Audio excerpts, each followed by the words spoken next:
Good afternoon and welcome. This event has simultaneous interpretation in Spanish and English, and I invite you to please check the chat for the instructions so that you can listen to us in the language that you prefer. My name is Angelica Redberg. I'm a professor of political science of the Universidad de los Andes and joint director of the Gender, Justice and Security Hub, and I will have the pleasure of moderating this event. We have the pleasure of launching the event Balance of Gender Equality in the Colombia, a landscape of these. This was created of different collaborators that are being part of Universidad de los Andes, the organization De Justicia, and the Gender Justice and Security Hub that is funded by the British Ministry of Innovation that is managed by the London School of Economics. With this report, we hope to be able to provide a useful tool of evidence for any person that is interested in knowing details of the gender situation in Colombia nowadays. It is an input for research, but also for the public policy and for people that know the Colombian case, and as well for others that are just initiated in the situation of the country. You're going to see that the report has different sections. Each one of them was prepared by different researchers with exception of education, economics, justice, and the armed conflict, on transitional justice and peace building. In the case of this report, we are talking about a photograph more than a document with historical depth, and is distinguished from other texts that have been recently published in Colombia. The report is also looking to be an inspiration for new research paths that can unravel on being able to check and match this data. This is a report that can be simultaneously launched in Spanish and English, which is something that helps us to overcome the language gap that we have in the publishings created in the original languages. Now we're going to introduce the participants of the event that we have today. First, we have the pleasure of having with Kirsten Ainley with us. She's in Australia now. It's just breaking the day this morning. She's an associate professor of International Affairs of the National University of Australia, and she would be one of the most important hearts of this hub that had an idea foundation at the moment, and she has been a staunch professor, a staunch helper of these in different entities for transitional periods in different parts of the country. The investigation of Kirsten is focused on the global ethics, where the relations between politics, law, and the ethics in others have been tackled in all the interventions. We also have Aaron Acosta, who is a lawyer from University of California, and he's an expert on human rights with an international approach. Now he's working as a researcher of De Justicia. Maria del Pilar Lopez Uribe is an economist and she's a historian. She has a PhD of the London University and now is professor of economics at Universidad de los Andes and a joint researcher of the hub. Paula Neida is studying economics in the University of Los Andes and works as a research assistant as well. Luisa Salazar is a lawyer in human rights of El Rosario University. She has a master's degree on social politics of the London School of Economics and Political Science, and now is the regional coordinator of the Gender Justice Hub with the seat at Los Andes University. Camilo Sanchez is an assistant professor of the Faculty of Law of the University of Virginia. He is a researcher of De Justicia and a joint director of one of the lines of the hub. And finally, last but not least, we have Maria Salas. Has studies in politics and development. Now is the regional manager of the hub, and she has a main seat at Andes University. We also have two additional people that are very important that are going to provide us their comments on this report. First of all, we have Dr. Maria Fernanda Cortez, who is the director of the Direction of Follow-up and Work on Public Policies of the National Department of Planning, where she's also coordinating the campus group of the department. She's an economist of the National University of Colombia and has a master's degree on econometric sciences of the Amsterdam University with a major on econometrics and finances. We have also Dr. Jenica Mazzoldi, who is a leader of the thematic axis of women, peace and security, and the presidential counseling for the equity of women. She's a psychologist with gender approach, and she has more than 20 years of experience in areas related with peace processes, armed conflict, and the differentiated impact on the rights of women and rural development, violence based on gender and their participation. Unfortunately, Dr. Felipe Castro couldn't be here with us, being part of the Sustainable Development Goal research, who had problems with the schedule. I would like to finish my introductory words with some brief thanks and an invitation. First of all, I want to acknowledge to our international teams in London and Bogota for organizing this. I know that handling different time zones and different registers and platforms has been a complete challenge in the activities of this hub, and this event clearly is not an exception to this. Thank you so much to all the collaboration, all the efforts. Vicky, Becca, Evelyn were always behind the limelight to do everything and to have everything ready. And also an acknowledgement to Luisa and Maria Gabriela for their commitment and their work completely um, deep out, being able to do all this work with them with a good humor, solidarity, and a way to do the things good. And finally, I want to invite you to share chairs to express our solidarity with the difficult situation that we have with many women and many people in Afghanistan, many women in Afghanistan this moment. They have a dire moment, and the hub has been a fund where we can contribute. It aims to alleviate the situation of these people. In the chat, we are going to talk later on. We are going to share the link. So if you are interested on doing a report on these, you can do so. Thank you so much for being with us today.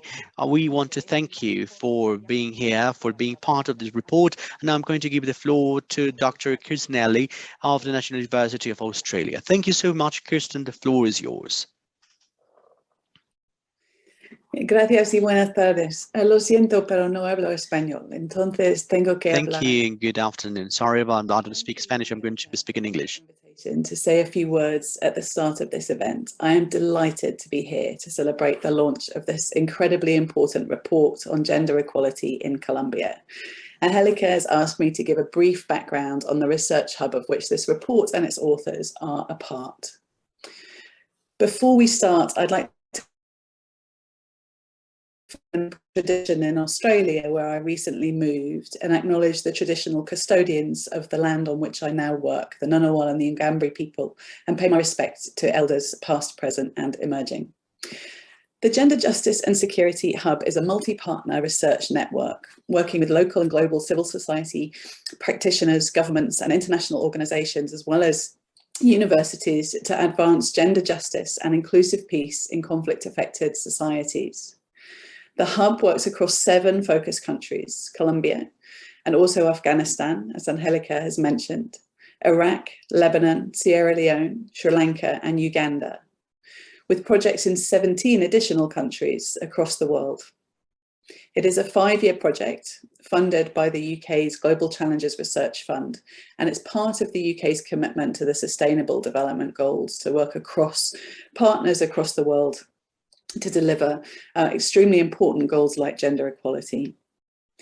Conflict and gender-based violence, as we know, have devastating long-term consequences on individuals, families and communities. They also severely hamper the successful delivery of development goals internationally. By bringing researchers from multiple disciplines and practices together, the Hub seeks to advance the delivery of Sustainable Development Goal 5 on gender equality, Goal 16 on peace, justice and strong institutions, and the implementation of the Women, Peace and Security Agenda by developing an evidence base around gender justice and inclusive security in conflict-affected societies. The Hub's research comprises 32 projects under 6 themes: transformation and empowerment, of which the Taking Stock report is a product, livelihood, land and rights, migration and displacement, masculinities and sexualities, law and policy frameworks, and methodological innovation.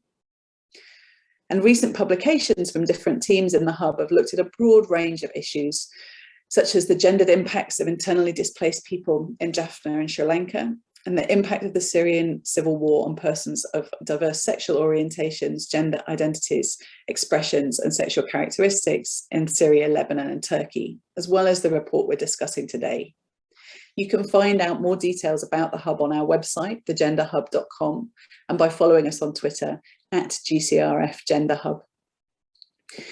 Now, the Hub grew out of prior research relationships, including a network on justice, conflict and development, co-run by a group of researchers, including Angelica and Camilo Sanchez, who are part of the team behind the Taking Stock report we're discussing today.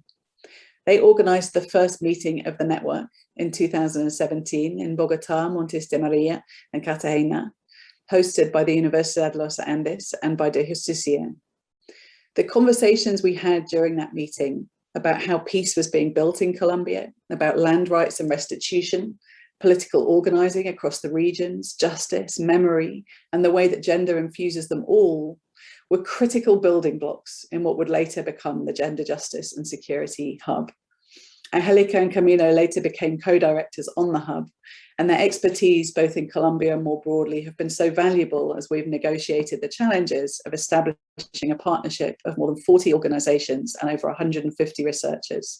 It is a particular pleasure, therefore, to be able to support the report on taking stock of gender equality in Colombia, which they have co-authored along with a group of such distinguished colleagues. The report gives us an incredibly important insight into a broad spectrum of gendered issues in Colombian society today. It provides evidence about the gendered impacts of conflict and peace on the rights and lives of different groups, and tracks progress towards a range of equality goals. It is a model of data gathering, data presentation, and interpretation, and it provides a detailed picture of gender equality in Colombia, but also a range of indicators that can be compared across other states and societies. The countries the Hub works in have all attempted peace and justice processes of various kinds. It is striking to me that Colombia's peace process was the first in which gender issues were really central, and the report demonstrates some of the many gendered impacts of conflict and peace, from the number and rank of women in illegal organizations to the number of women victims. Through decades of organising and political work, women gained meaningful roles in the peace negotiations, in contrast to most of the other countries we work in. And the peace is a progressive peace, at least in theory. Instead of just focusing on ending conflict, the peace process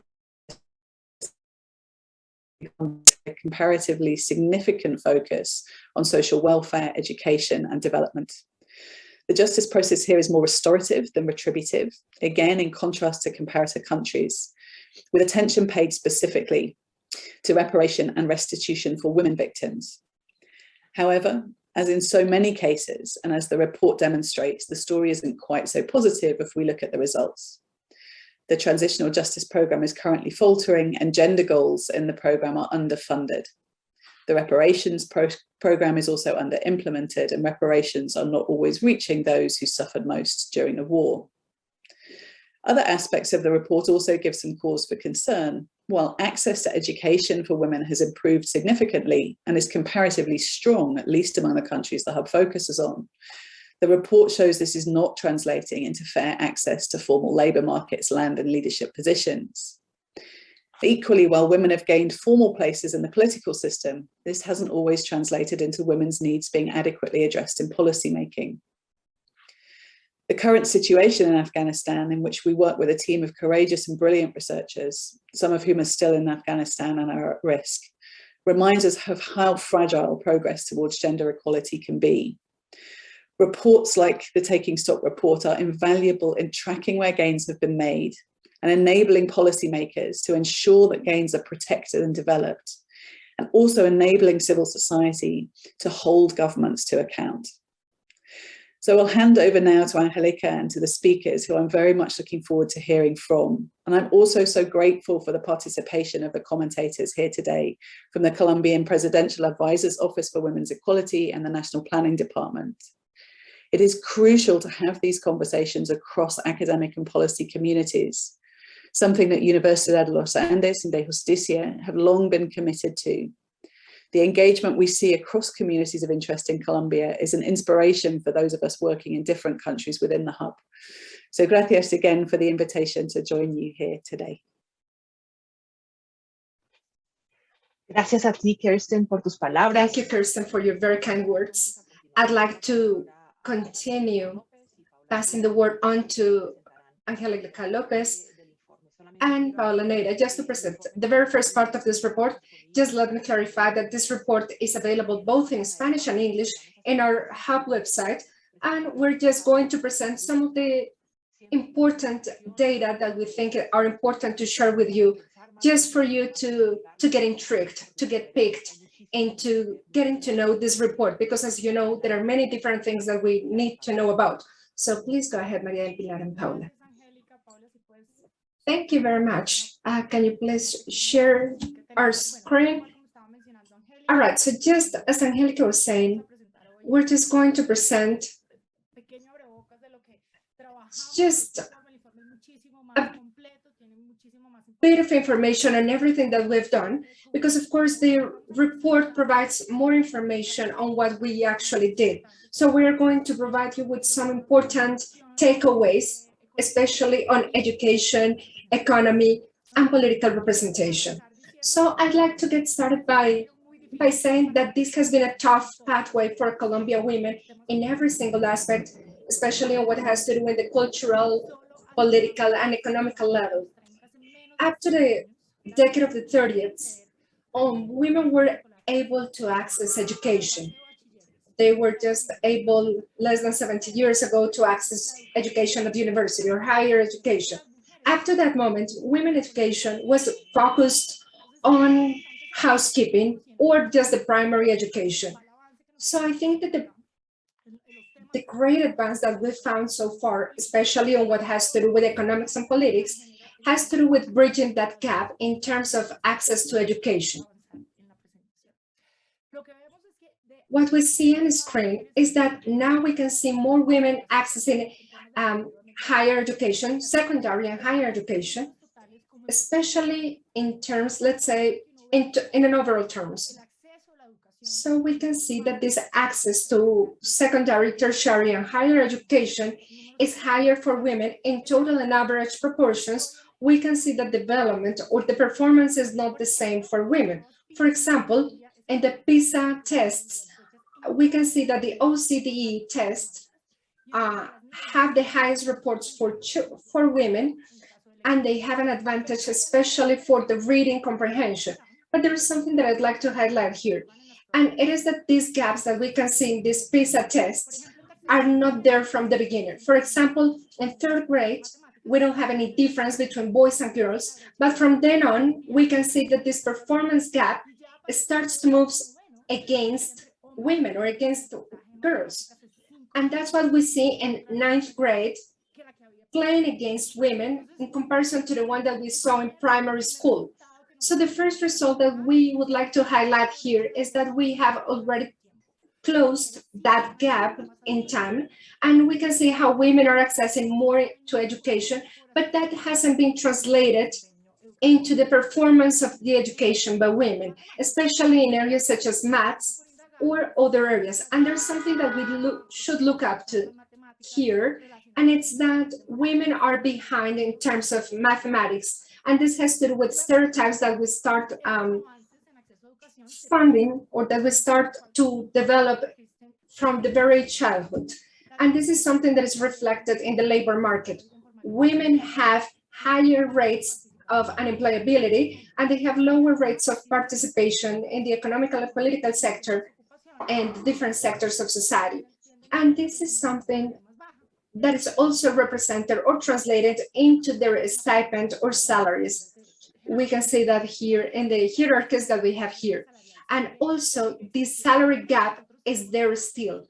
So what we have here, one first element that we should look up to is that the overall rate of men participation goes up to 20% in comparison to women. This gap has closed. Yes, it is true. We have had some advances in this regard, that before the pandemic, please note that all of this information goes before the pandemic, and we can see that this participation went up 11% in the last 15 years. So it means that women are indeed participating in this labor market, but this proportion is still quite low in comparison to men. And as I was saying, this is closely related to education. And this has to do as well with the stipends or the salaries and the technologies they access to in order to reduce their household care, for example. And of course, this is reflected as well in their political rights. However, there are still some things that are keeping women behind, that are halting their development, women development, having in mind that these gaps from scholar age and these stereotypes that we have in education also play an important role in the cultural aspect of it. That is also going to affect or impact the reproductive image that they should handle with, especially to access the labor market. In this regard as well, what we see in the average of the last years, it says that women have a higher unemployability than in comparison to men. And this is something that is reflected in these graphs that we can see on the screen. So these screens are reduced in terms of higher education, but this gap doesn't disappear on the labor market. Another aspect that is important to highlight here is that women are earning less money than men. So this has to do with the concentration of women in specific markets, in some specific markets or low quality markets, that is of course going to affect their income. But when you go beyond that, and when you compare the same salaries for the same positions, we can still see some gaps. In Colombia, the average salary is 94% in comparison to men. When you see their scholarity, you can see that they earn 37.7% less in comparison to men with the same level of education. And this happens even for high education. So we can see that women earn 18.8% less than men with a master's degree, for example. This graph that we can see on the screen is showing us a less of a, let's say, marked tendency or trend. But it is due, or it is because we less hours in remunerated jobs. So we can see how this gap has to do with the way women are working in comparison to men and how many hours they're working. So we can see how this gap is there. So this is telling us that these gaps are there not only, or they are not explained only because men and women work in different sectors and different occupations, but also when we compare with the same educational level or educational level, we can see that there is some discrimination in this labor market. And this is also linked to the next graph that has to do with this participation has to do with the women participation in the labor market and how women devote their time to the economy of care. And this is something that we must continue working on, especially when we're trying to look for ways for women to come back to the labor market, because women spend almost twice the time on household activities or housekeeping activities. Women spend more than 7 hours a day on the house chore activities in comparison to men, where they spend almost 3 hours a day. They spend almost 9 hours a day working, and women spend more than 7 hours a day taking care of their houses. So we can see that women spend almost 15 hours a day working, where men spend less time working in, let's say, in the whole set of the house chores and their work. So again, this takes us back to all of the different situations, having in mind as well their civil status, and especially women, the younger women, or women that belong to some specific ethnia or native group. We can see how much or how much time they have on this part. So we can see that there is an interesting gender gap that is higher when we start to analyze those gaps, or when we start to analyze those economical gaps. Finally, with the last graph that I would like to present today, has to do with the political participation women have. In this part, unfortunately, we don't have very good results.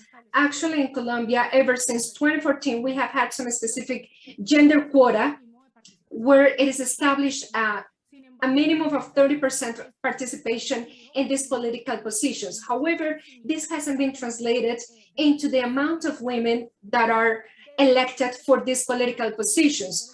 Out of 80% of the Congress people are men, and this makes us think about how much we are complying with these quotas. Actually, with the House of Representatives, we can see in 2018 that the number of candidates was twice the number of male candidates, and that it was the same at the Senate. However, it wasn't translated into the elections.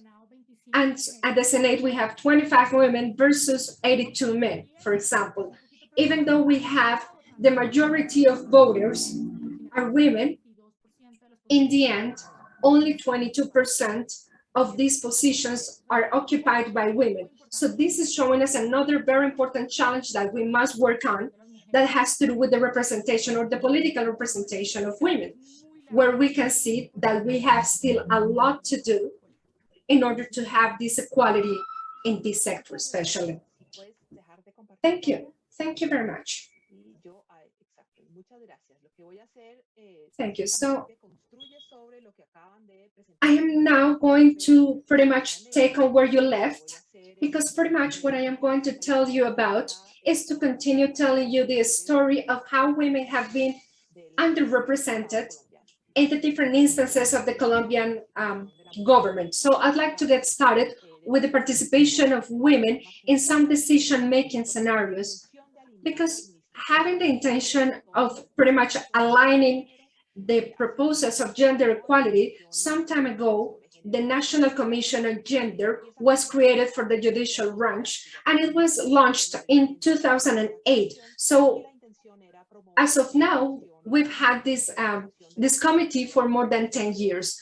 And the idea of this committee was to integrate the women's participation into different political scenarios. So here we are going to, or we are focused, or this committee is trying to have non-discriminatory scenarios where women can participate both in the public sector and also in the internal sector of the judicial branch. What we see in these graphs is how women have participated in different decision-making scenarios. And if it is true that we have had some important advances in the presence of women in this specific branch, we can also see, and yes, it is indeed, or there has been indeed an advance on this aspect, but there are still some other aspects that we need to comply with in order to comply with this quota that the previous presenter was talking about, in order to have this political participation. Another aspect that is very important to mention here is how the criminal system has considered women. If we see incarcerated women, we can see that the most common crimes have to do with drug dealing or drug trafficking. And here we have an occurrence of almost 1/3 of these women that are being incarcerated. That means that in 2020, 1 of every 3 women was accused for drug dealing. That means that most of these women that are in this drug or in this illicit drug dealing world initially came in just as mules or just small drug dealing issues or event situations in the society, and women are most of the times discovered in this kind of activity. So this is an issue that hasn't been researched in detail, and this is one of the challenges that we have for the next researchers that we want to develop on this gender-based agenda that we want to have in Colombia, especially when we want to overcome these illicit economies. Last but not least, I'd like to talk about the This gives participation that access to the Aaron and Camilo participation of Camilo Sanchez will Sanchez talk in the about. presentation of this report. And I'm here going I'm to going to leave just the walk world of out of the justice to justice start world, working and with I'm peace going to talk building. To about tell the you that in the peace first building place, scenario. women play an important role on peace building. And I am affirming this based on a database of peace initiatives from the civil society that was created since 2015. On one hand, we can see the amount of peace initiatives that have been created on each one of the years that have been mentioned. In light violet, we have the total initiatives. In dark purple, we have the peace initiatives generated by and for women. These initiatives, to say these, both women and gender management has been part of the peace building, at least from the 50s. This is important because many of the conquests that we have had so far are part of the more recent evolutions, but we have to take care, for example, incidences in the case since 1957, that is the year when the vote was granted to women. We had the first peace building initiatives with a gender approach. Something that we have to say is that these initiatives were created within the conflict and despite the enormous adversity that has had mobilized civil society amidst the war. This is important because it shows that the most important initiatives came in 2005. That was one of the most critical moments of the armed conflict, and is the moment where we have enacted the law of justice and peace that somehow talks about a benchmark for the transitional justice system that is working in Colombia now. Another important data is that these peace initiatives are working in 37 out of 32 departments. That means that is something that is covering the whole country and that has been funded by international cooperation, the public sector and the private sector as well. This gives us, from the perspective of women participation, that they have had a role for a long time, ever since ever before that we were talking about peace building. Despite talking about of the advantages of some of these fields like education, policy and justice, they have played an important role on the attempts to try to build peace. And with this, I'm concluding a really quick presentation to Aaron Acosta and Camilo Sanchez. Please go ahead. The floor is yours. I'm going to share my screen now.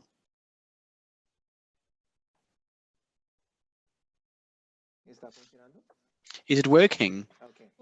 Yeah, good. Thank you.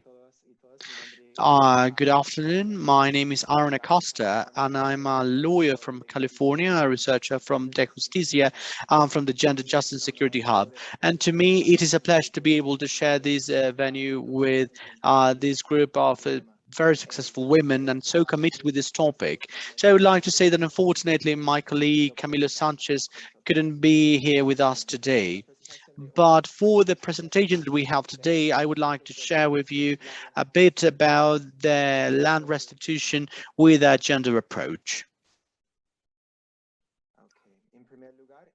First of all, it is important to mention the framework of redressing that was created under the Act 1448 of 2011, known as the Law of Victims and Land Restitution. This created a unique record of victims to be able to provide support measures and redressing for the victims of the armed conflict since 1985. And for the victims that have been registered in the record, they can receive redressing, land restitution, compensation, rehabilitation, satisfaction measures, and the warranty of non-repetition. Considering that my presentation is focused on the land restitution, I would like to show you first the numbers of the victims record, talking about a victimizing fact or the victimizing event. This is called land expropriation or forceful movement. And how do we show this in this moment?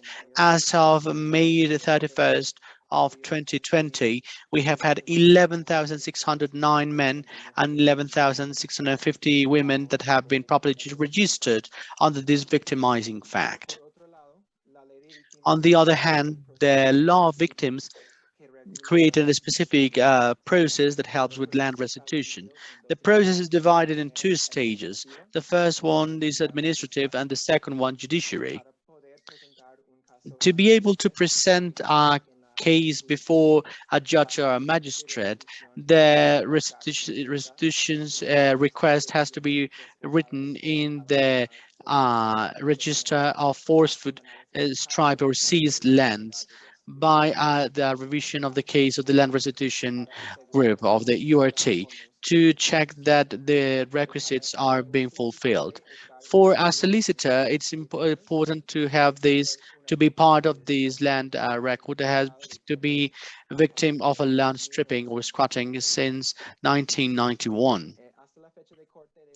As of the date of May 31st of 2020, there have been 125,500 land restitution requests presented before the URT, and they had already processed 81,802 of them.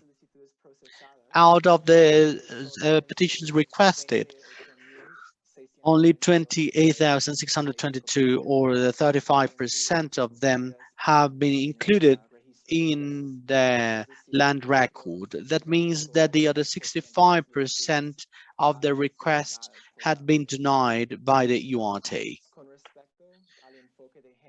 Concerning the gender approach, there is no information with a date of May 31st of 2020 concerning the amount of women and men that had presented those requests. After calculating the average of the numbers of 2019 and 2020 on the report of progress of the URT, it was determined that 39,556 women and 56,671 men had presented some restitution requests. On top of these, the numbers were adjusted to include women that had presented several requests, and there were requests from 51,618 women and 73,953 men. In order to determine the denial rate of the restitution request, it was calculated the amount of denied requests divided by the total number of requests of men and women. And it's important to say that we couldn't calculate the denial rate based on the numbers of requests that were processed, because this information is not gender discriminated. We use data that we received from the URT on the answer to writ of request, and as of May 31st of 2020, the URT had denied the requests of 20,547 women and 29,351 men, which is an equivalent to denial rate of 39.8% for women and 39.7% for men. And even though the percentage are showing a denial rate almost on an equal level, it's important to mention that the denial rate is still quite high. On top of these numbers have as a base the total number of requests that have been processed, which will bring the numbers close to 65% of reject. From this investigation, we can conclude the following concerning the administrative stage of the land restitution. Even though there is discriminated information by gender, we find different sources. Usually this information is not public and can only be accessed through a writ of request. Even when we manage to have gender information, we have to analyze this information carefully, and we have to understand that the information can be incomplete. For example, in a response to another writ of request that we received, the ERT answered that the information discriminated by gender is not fulfilled by the solicitor. Therefore, any kind of analysis with a gender approach can be biased. If we assume that the information is complete concerning the land restitution, we can conclude that requests of women have been denied in the same percentage than men. However, the denial rate for men and women is not something that we should celebrate. I think that there's an important disparity in the victims of forced abandonment that have been inscribed in the victim's record and the numbers of requests of restitution. So it would be important to mention about these the differences in a different moment. To wrap up, in terms of land restitution, we have to acknowledge that there is discriminated information by gender, but this information has to be focused and verified. And concerning gender approach in terms of land restitution, it seems that there is not a bias for the solution of women more than men. The rate is too high still. We should not phrase this gender equity that has been presented because there is a clear rejection both for women and for men. Thank you so much.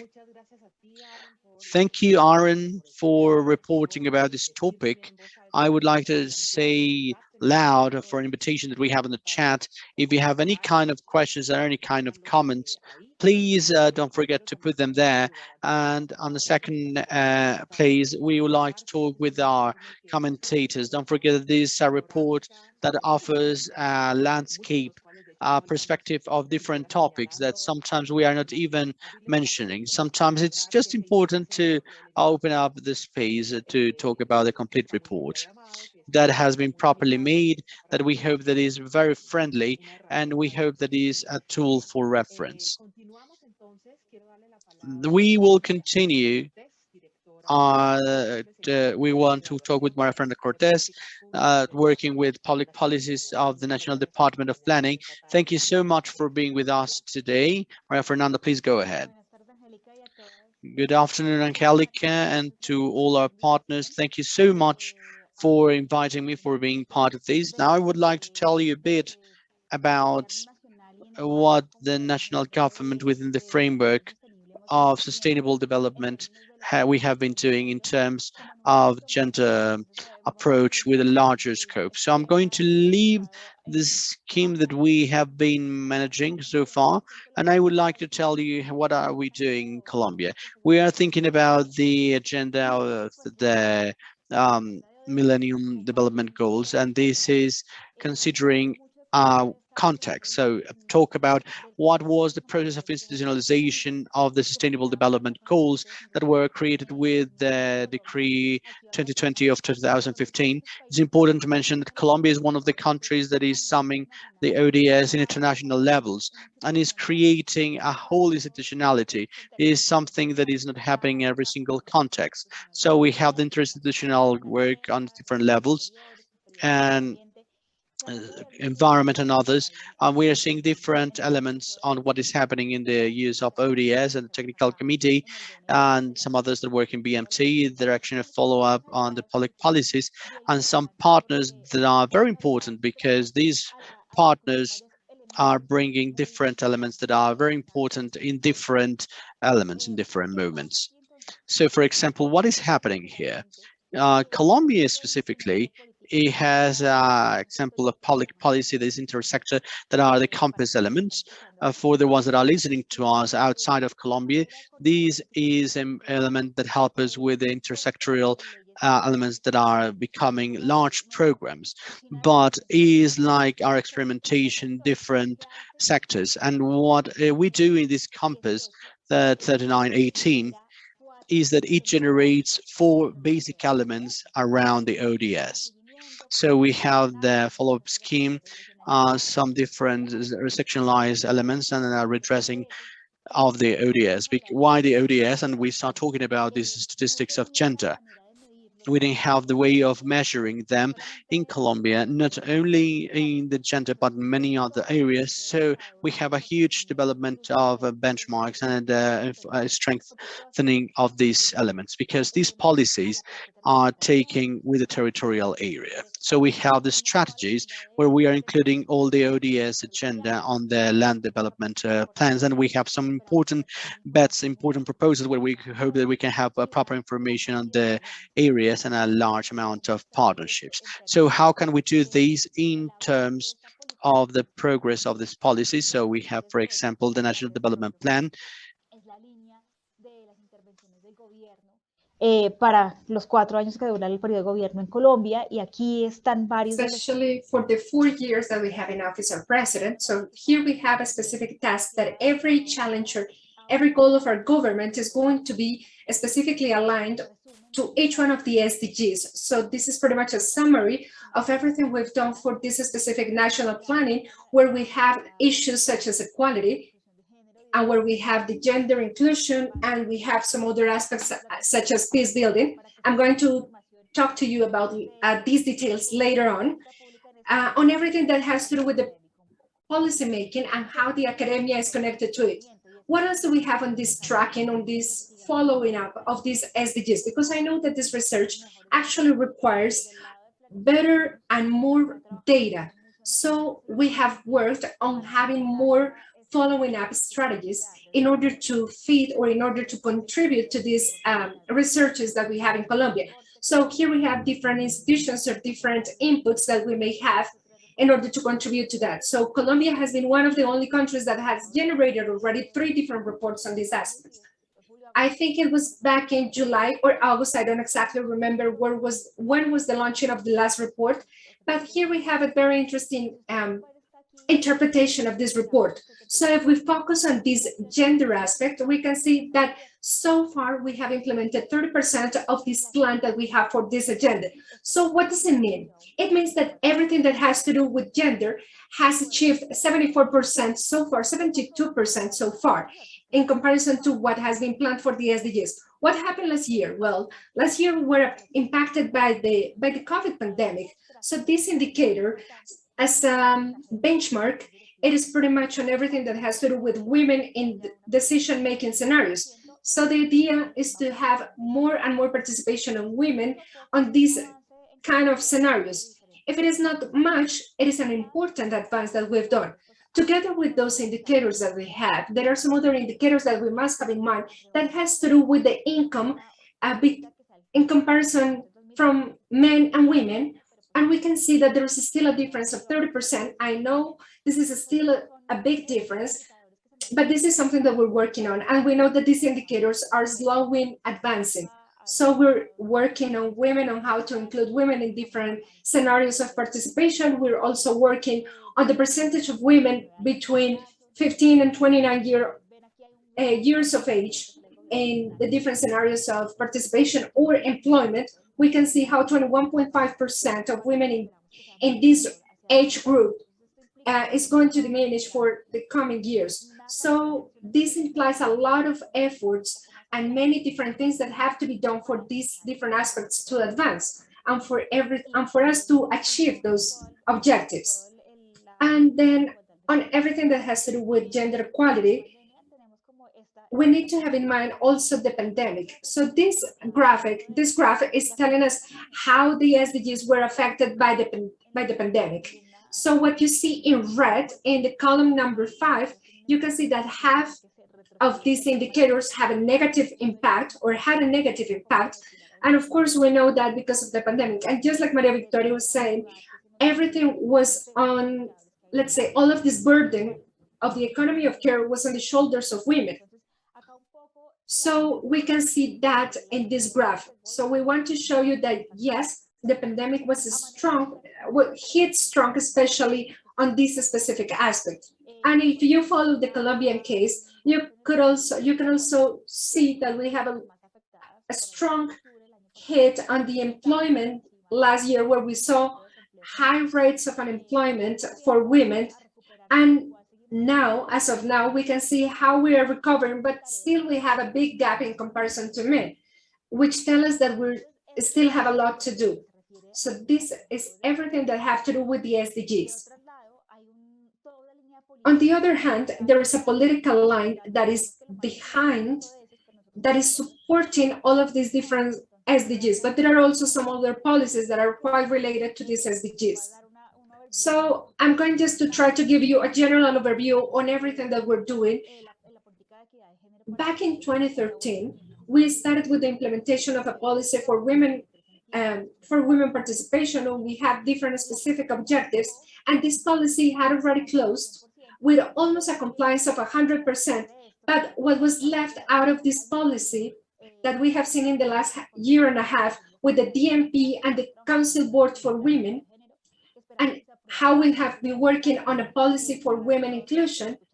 And for all of you who are listening to us today, you are going to be able to see the draft on different actions in order to undertake different actions in order to include more and more women. And that is going to provide us to go back to everything that we have before the pandemics, and even to achieve more than we used to have. So we are here trying to have more women in the democracy and more women in the academia. So we want to have a specific role in all of these different sectors, but it is not going to be only in the public policy. I am going to take 1 extra minute of my time and to tell you that there are some compass elements that are also supporting women. Here we have everything that has to do with risks and guarantees of women that have been victims of the armed conflict. That is quite aligned to the previous presentation, and everything that has to do with the reincorporation. Here we also have the gender-based approach, specifically for areas such as Catatumbo and Cauca, where we have seen some projects that are gender-based. And this is not something that we're making up in the last minute, but it is something that we've been working on for a while now. And it is reflected on everything on the inclusion policy that we've been working on, where there's a specific fund for women to participate. And if you're interested on getting more information on this, I can provide you with the information to do so. And there are some other compass elements that are going to promote the mental health, for example, in Colombia, and the inclusion of the digital area in this reactivation economy that we're trying to comply with. And there are some other series of elements and some other series of actions that have to do with employment and the self-care, and how all of this is going to affect the feminine work or female work. And I'm going to jump on some aspects here in order to conclude my very short presentation. We have had, or we have undertaken many different challenges, but we are undertaking, or we are covering more gender-based approaches. I think we've already seen some of this. But we know the pandemic was not the last drop, or was not a detonant for this crisis or for everything that we see today. But we know that there had been some advances, but also some challenges. And I think that it is now the time to actually close definitely those gaps, to bridge those gaps definitely.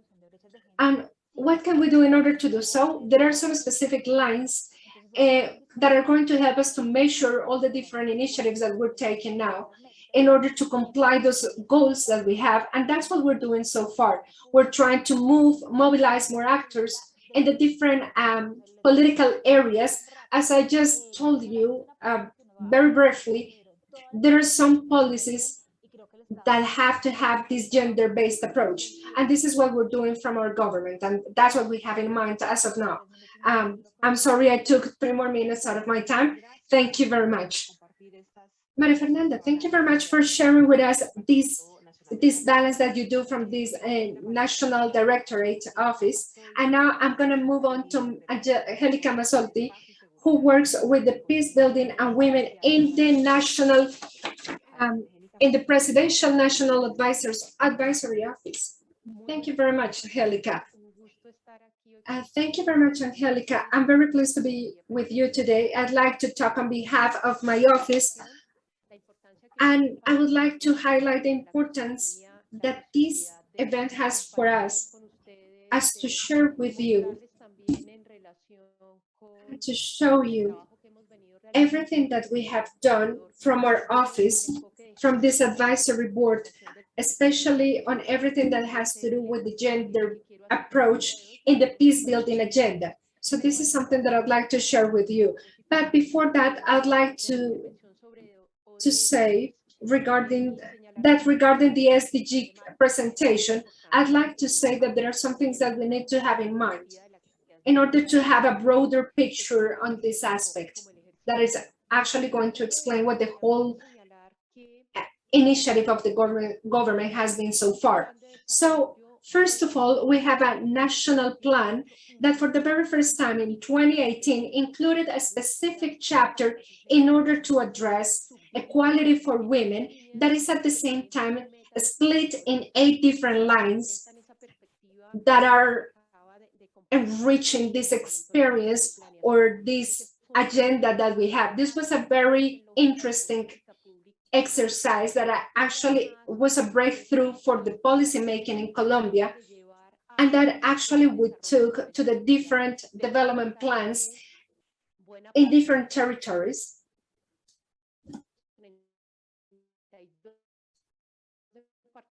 In our 32 provinces in the country. Another aspect that is very important to highlight here, and that has to do with the exercise that our office has been doing for the quality of women, has to do with the Observatory of Women in Colombia, because we actually agree with you in the importance of managing knowledge, or this transfer of knowledge on how we can manage or handle all of the different information that are going to enrich the public policy that is going to enable us to have a better decision-making scenario in order to adjust or to amend the policies that we've developed so far, and in order to see, especially for the last year, how the pandemic has affected women. So this is just an invitation for you to check our website and to see the link, especially the one that has to do with the Observatory of Women in Colombia, where you're going to be able to get a further insight on everything that has been happening with women, and some other reports that we have raised in order to respond to that challenge that was for us this pandemic scenario, specifically on everything that has to do with women. So I'm going to now move on into the presentation that I had for you today. So from my office, from this President's National Advisor Office, we've been working with the 51 different goals on everything that has to do with a gender-based agenda. So from the peace building that is going to complete now 5 years ever since it was first signed, in this agreement between Las FARC and the Colombian government, we have a specific document, a specific compass document, and in that document, which is pretty much a roadmap on telling us what we are to do, there's a specific chapter that includes 51 different indicators that were part of the final agreement. Based on that, we have developed our inputs for the policymaking in Colombia. And I'd like to highlight how important the gender equality was for the peace agreement. We have a specific definition of the gender equality that is pretty much nourishing everything we do. In this agreement, in this peace agreement, what is said about the gender approach, I would like to read this out loud. It says that it has to do with the guaranteeing of affirmative measures to promote equality, active participation of women for peace-building initiatives in order to deal with victims due to the armed conflict. This statement or this idea has been the core idea that we've been working on in our office in order to follow up these 51 indicators. Actually, you have already mentioned the importance of the participation of women, that it has been actually translated into this, let's say, this bet that this agreement had. So what are our strategies?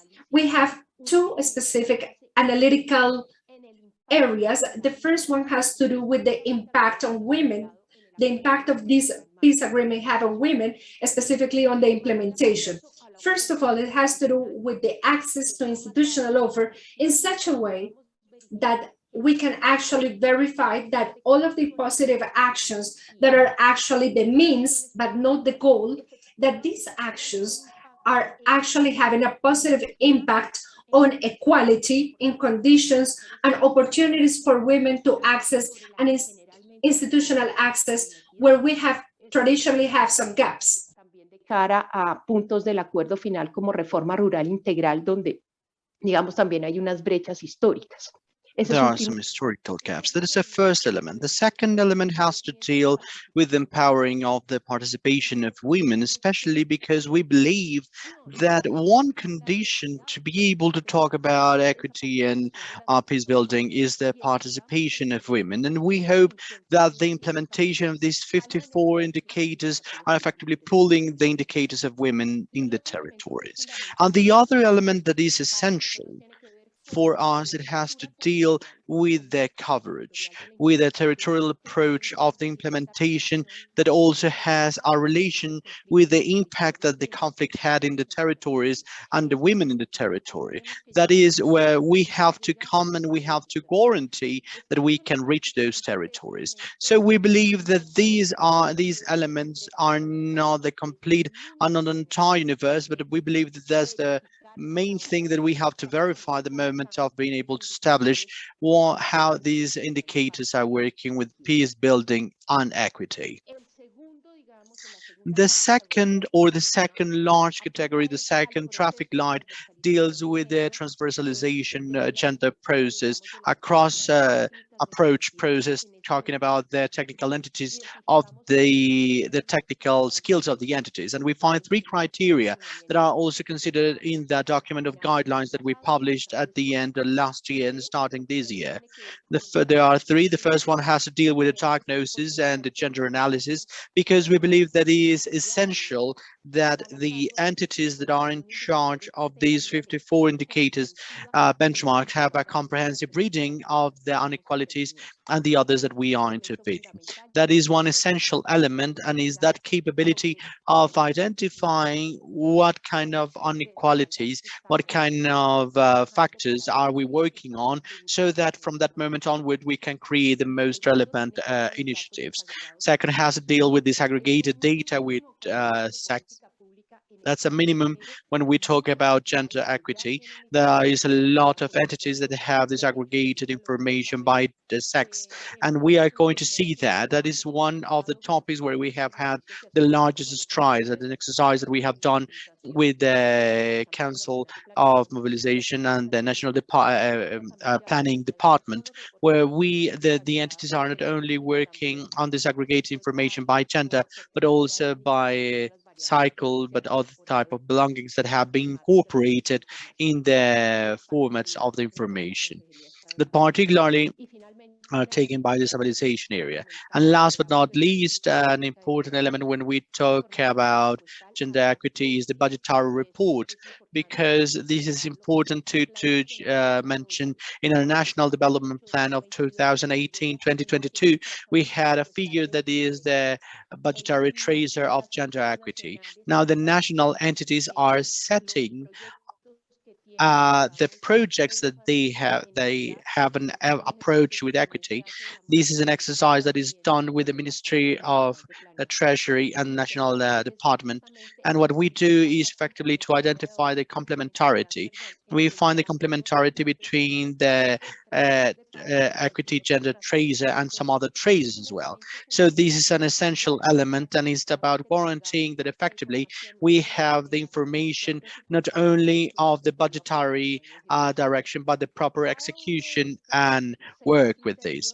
Each one of these 6 criteria is also praised in terms of a traffic light. If we go with the next one, and this traffic light rationale allows us to see where are we located with each one of the indicators, the benchmarks. We do this exercise twice a year based on the different reports that the entities are providing to the Stabilization Council Board, and it's an exercise that we do in complementarity in both of them.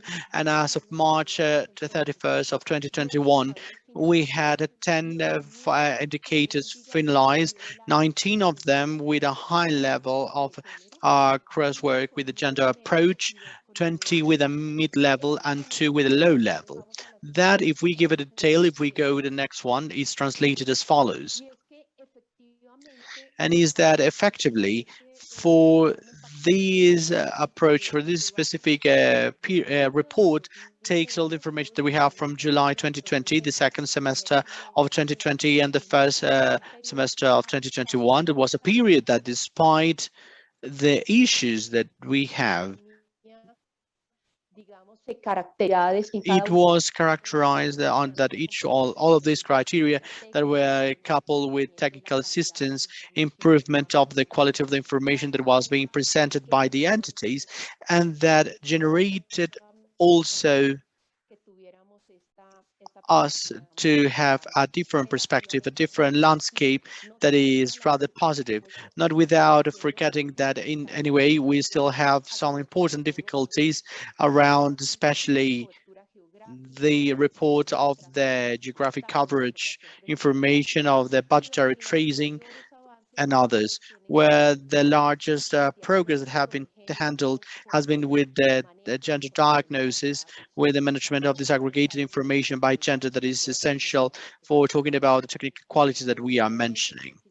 Briefly, I guess that I don't have too much time left. I would like to give you some examples of best practices and some elements that are showing how this progress is working. If you want, let's go with the next one. Those are different contexts where we have historical gaps, where we are intervening.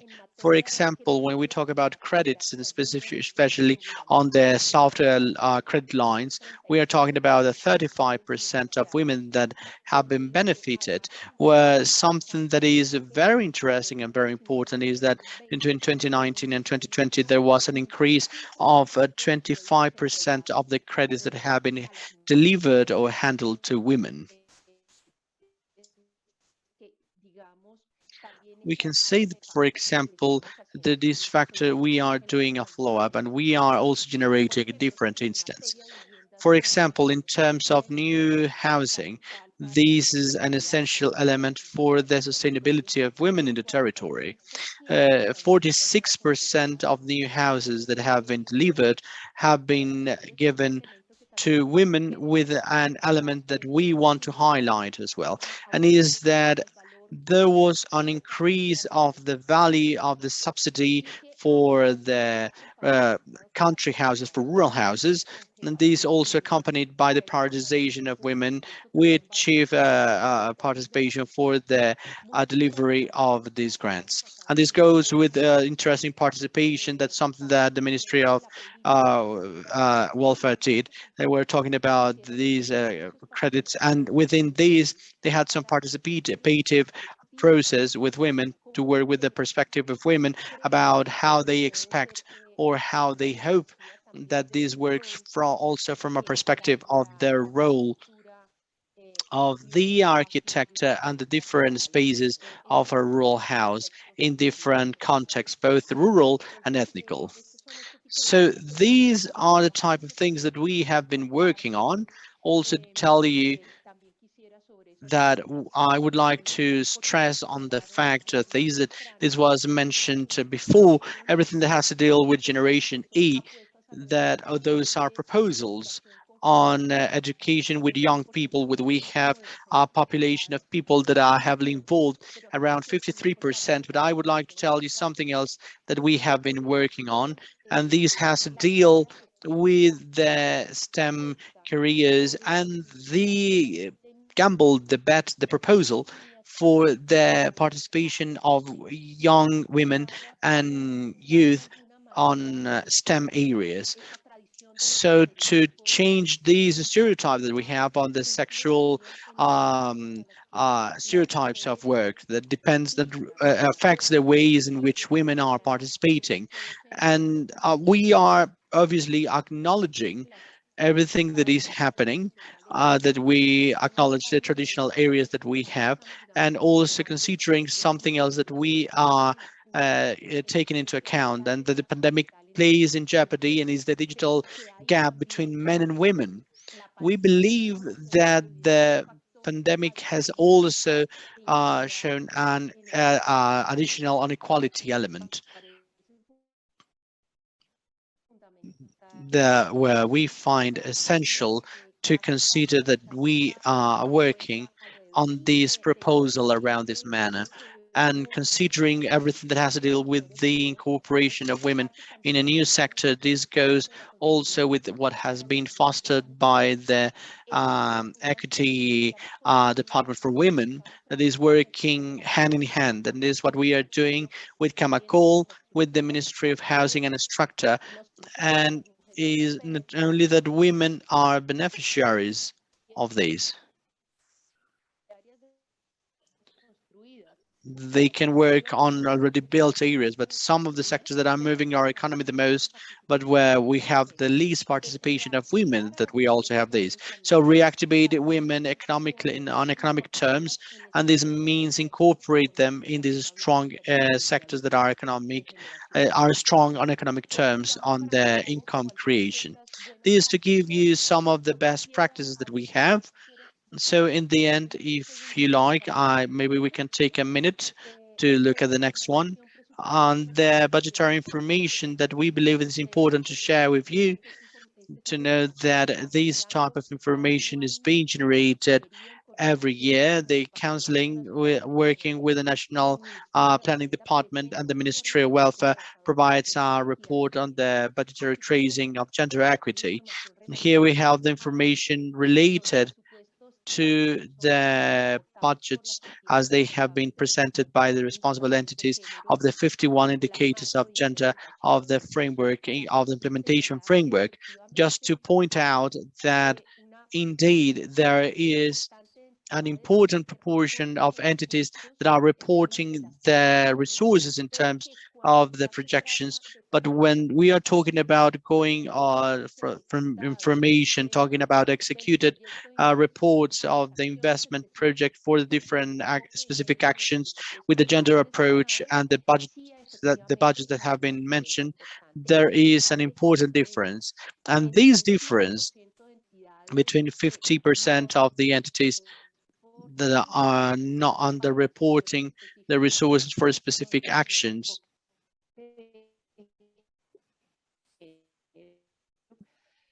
with the gender approach,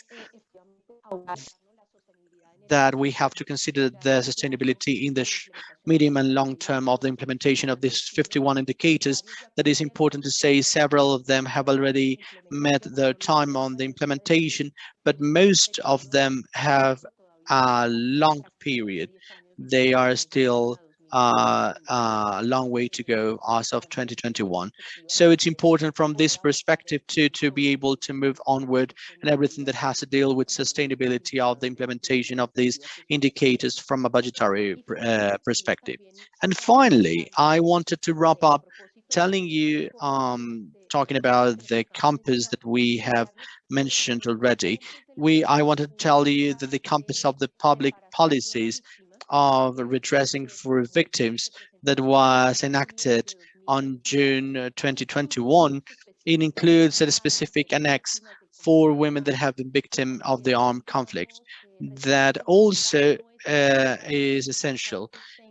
it's important that I mean, it's not usual that the campus have this kind of annex. It's something that we did hand in hand with the victims unit, and I invite you to please look again and revise. Thank you so much. Thank you, Angelica, for this wide tour on different topics that we had. All of them are really relevant for the report that we are issuing today. And I wanted to mention also the questions that many of the participants have been mentioning. I think that each one of them works for an additional investigation. And thank you so much for these reports. I'm going to tell to my joint authors and also Angelica and Maria Fernanda to please answer some of these questions, only because I know that the time is of the essence. I want us to read it, to have them clearly in the recording of the testimony of what has been mentioned. And then I'm going to ask to my colleagues, to my authors, and then to our commentators to choose the one that they want to choose and to make a couple of observations on this matter. Jenny Garcia is working twice in the chat. The first question she asks if the gender instances of the final agreement, what has been the rule on the gender commitments on these? I guess that the question is, does this created a series of instances, a series of commitments? How was this translated in the implementation process? I think that what Angelica mentioned is tackling part of this question, but maybe it would be important to say this again rather briefly. Maria Balaguer is asking what will be the place of the intersectional perspective on our proposals and how can we add these strategies. She's talking about the ethnic area or the age area that were tackled by the authors of this report. Documento completo, pero quizás Aaron o María del Pilar puedan decir algo sobre eso, igual que sobre la pregunta de Jazmín Murcia, quien plantea... José David Murcia's question, who's posing out a question on the great gap that we have between the rural part of the country and the cosmopolitan part of the country. So we know that we have some differences, some very important differences with the city, between the rural and the city women. So what different kind of strategies could be developed in order to close those gaps, to bridge those gaps, not only between men and women, but also between women from the rural part of the country and the city part of the country.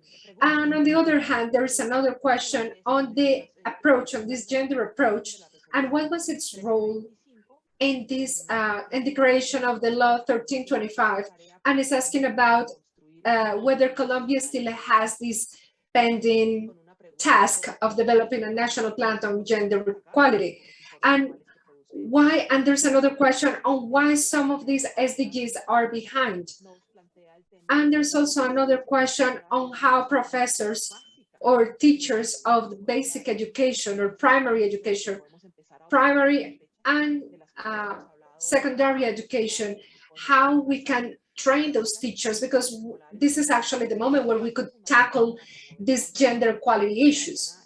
I think, Adriana, you are completely right. I think you are actually, this is pretty much a spot on everything that we have to discuss. Actually, I think that we should present all this report in some schools. And actually, I'm going to ask my colleagues whether we could present this report in some schools in order to start to implement this project, or in order to implement or to get to know this report to different academic scenarios. So those are some of the questions that we've had. So that's, I'm going to ask my different colleagues on how they can answer those questions. You can select the topic you'd like to ask. And don't worry, if we don't have enough time to answer those questions, this is pretty much an invitation for us to keep on working on these different aspects. So who would like to volunteer? Who would like to get started? Luisa raised her hand. I think that the question that has to do on the data for the intersectional sector is very important. And I would like to tell you two things. As a researcher, of course, you would like to highlight or to spotlight those aspects. But in the public policy, this is not as seen as we would like to. But it was very interesting to see when Henika told us that you're interested on actually tackling those questions on how we can actually work with some ethnical minorities, because the available information or the public information do not have that specific information. So here I would like to highlight what De Justicia did by providing the information with the Afro on LGBTI communities, because in the end, that's what you, or that helps you to understand that the available information has that's discrimination. But we as researchers, we have to face those challenges where we have to address this intersectionality. If we don't do it, actually this is funny, and actually I think Maria del Pilar has also faced this, because we have only seen how the political participation has been in this political scenario, but there are no other scenarios where we can actually tackle that difference. And we're trying to have this data where we have discriminated whether it is men or women participation. And we want to have more disaggregation in order to do these researches in detail. And this is also connected to the rural part of it. Our report tried to tackle the rural part of it, but there were many challenges in this regard. And I think that the strategy has to do on achieving or getting to more data to be able to identify where the needs are and where women are more in need in order to work with them. And I think that this has to do with that distinction, with that primary distinction. So I'm just posing what the difficulties have been so far for us to have in mind and for us to bear in mind what we need to tackle for future research, for future researches. And maybe from the government or the state, they can help us out to have that information available to the public, because it would be of an absolute value to access to this information. That would be my intake out of this, my take on these questions. Maria Gabriela, go ahead.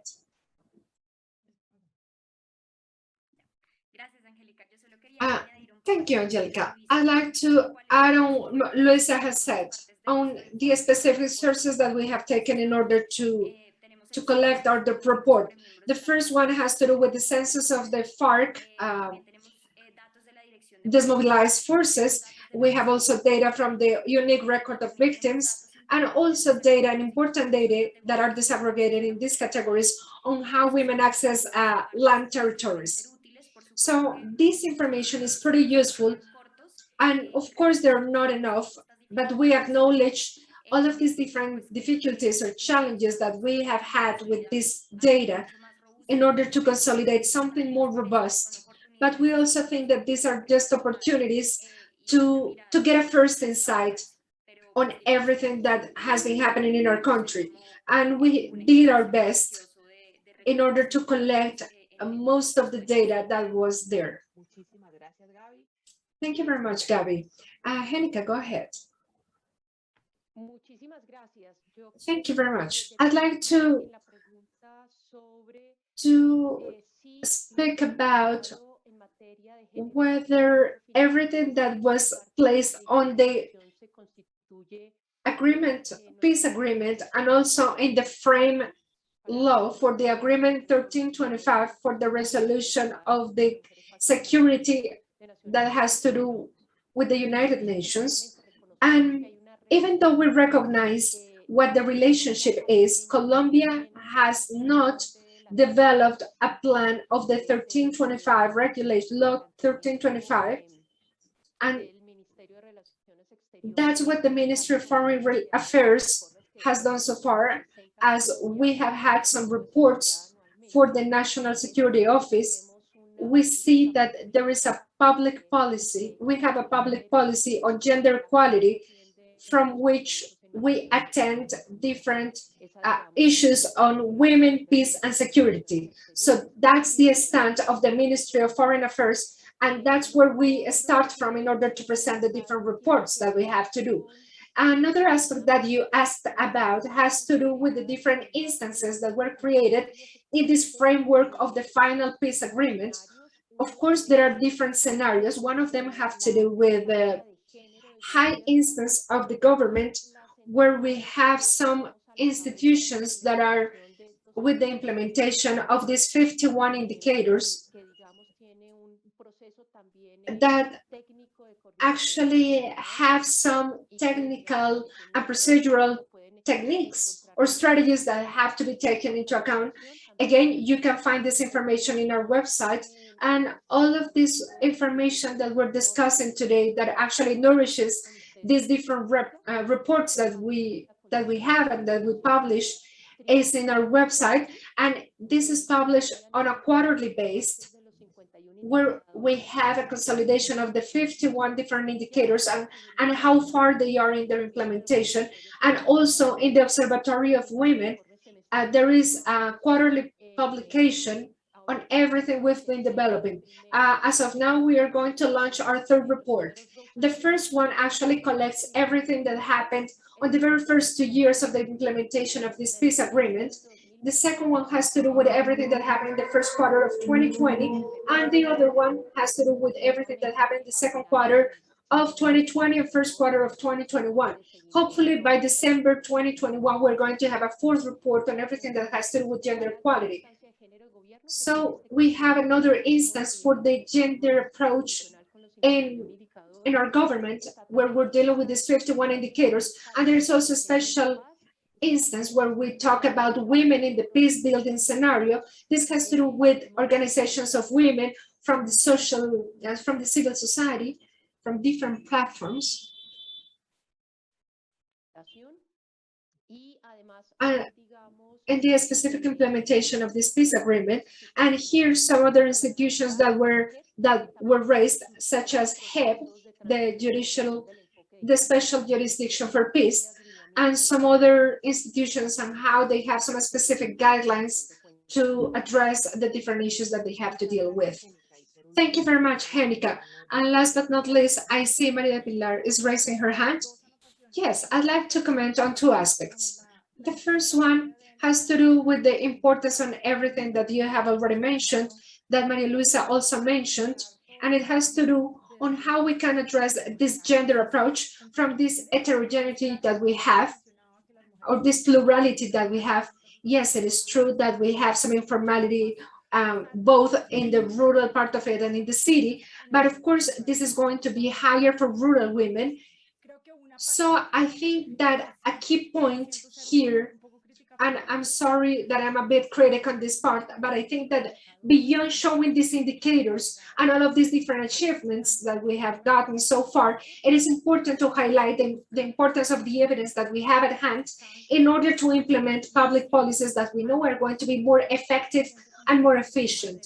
We know that there is some evidence on how impacting women are going to move them to go to formality or informality. There's also evidence on what the specific obstacles are in order to access credits that are also stopping them, or they represent some barriers in order to move to different economic space or economic areas. So this is going to, of course, contribute to accessing to more possibilities. And then there is another part that we have to handle, or that we need to tackle, that has to do with education and with the economy of care. Because we know that this has to do with childcare and everything that has to do with house chores or lack of access to washing machines or different kinds of technology that is going to help them out in order to succeed as women. And there's another aspect that should be taken into account, that are the collective projects that are going to actually take these groups out of poverty, and that is going to improve their quality of life. This is important because this has been addressed in some of the questions that you raised, and it has to do with the programs that we have so far, given the evidence that we have and the limitation of resources that we have, specifically for those aspects that are actually efficient in order to bridge those gaps. And the third aspect that was mentioned has to do with basic and secondary education. And of course, we need to tackle that part of the education because there are some bias from these teachers in this specific moment of the academic life. There are some interventions that we could run because some of these teachers are not actually aware of how biased they might be, because this is rooted in their culture. But sometimes we can actually raise some awareness through sharing information or by walking in somebody else's shoes. So these teachers could actually start with an intervention, or we can train our trainers to actually start fighting this bias that we have in primary education.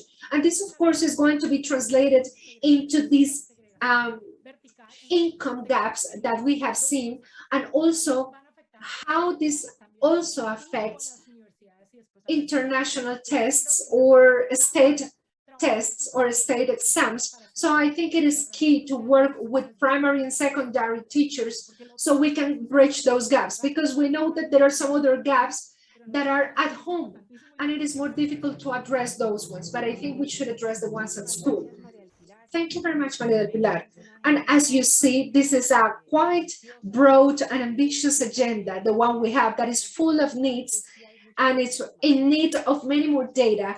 And thankfully, we have some information that we can still look for, or that we can still get. But I think we want to be, well, I think this is time to start wrapping up our event, just to respect everyone's time and agendas. And I'd like to thank our colleagues in London, in Australia, and to all of you who are joining us from different parts of the world, because I know you're joining us from all around the world.